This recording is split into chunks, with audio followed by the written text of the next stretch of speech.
لما خرج النبي صلى الله عليه وسلم لغزوة بدر استشار الناس، فقام المقداد بن عمرو وقال: يا رسول الله، امضي لما أمرك الله به فنحن معك، والله ما نقول لك كما قال بنو إسرائيل لموسى عليه السلام: فاذهب أنت وربك فقاتلا إنها هنا قاعدون، ولكن اذهب أنت وربك فقاتلا إنا معكم مقاتلون. فارق عظيم قوي، منبعه الأساسي هو الإيمان، ودي النقطة اللي أنا عايزة أكلمك فيها.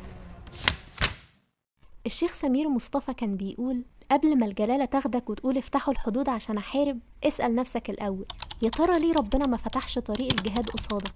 مش يمكن لو حصل وانت على حالك ده تاخد بعضك وتجري، ووقتها ملكش عذر قدام ربنا؟ الله، أمال أعمل إيه؟